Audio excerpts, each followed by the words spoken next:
Hello বন্ধুরা, দেখো আজকে আমি নিয়ে নিয়েছি আম। এই আম তিনটে পুড়িয়ে নিয়েছি।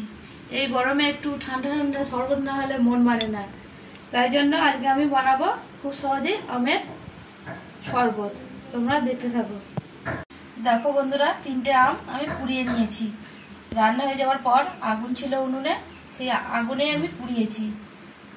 ভালো করে পুড়িয়ে দেখো সুন্দর করে ধুয়ে নিয়েছি। অনেক ছাই লেগেছিল এতে, তাই জন্য ভালো করে ধুয়েছি। এবার এই খোলাগুলো ছাড়িয়ে নেব। দেখো আমি ভালো করে খোসাটা আস্তে আস্তে ছাড়িয়ে নিচ্ছি। একবারে নরম তুলতুল করছে, একবারে এত সুন্দর পুড়েছে আমটা।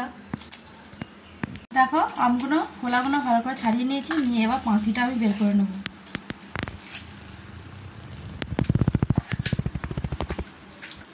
দেখো ফ্রিজে ঠান্ডা জল দিয়ে দিচ্ছি, দিয়ে একটু ভালো করে আঁটিগুলো থেকে পাখিটা বার করবো।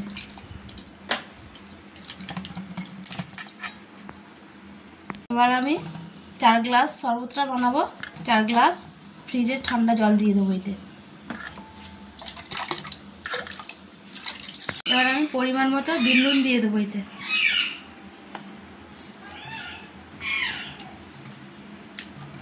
এবার আমি কটা বাতাসা দিয়ে দেবো এতে। দেখো আমার শরবতটা রেডি হয়ে গেছে। এবার আমি ছেঁকে নেবো এই ছাঁকুনি দিয়ে।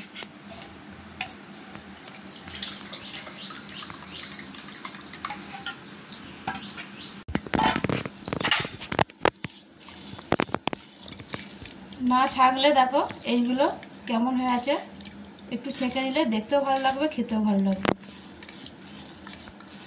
দেখো আমার ছাঁকা হয়ে গেছে। এবার আমি গ্লাসে ঢেলে নেব।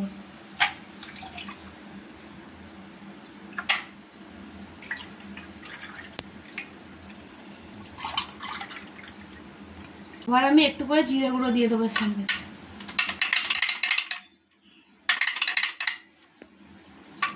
গ্লাসগুলোই আমি জিরে গুঁড়ো দিয়ে দেবো, দিয়ে রং করে ফুটে দেবো।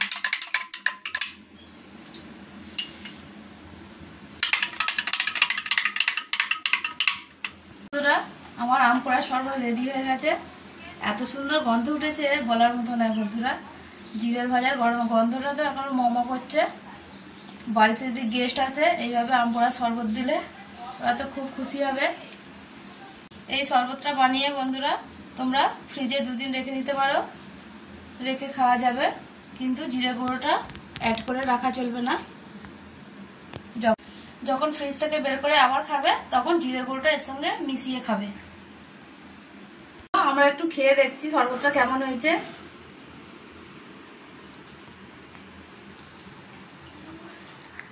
বন্ধুরা খুব সুন্দর হয়েছে আম পোড়া শরবত।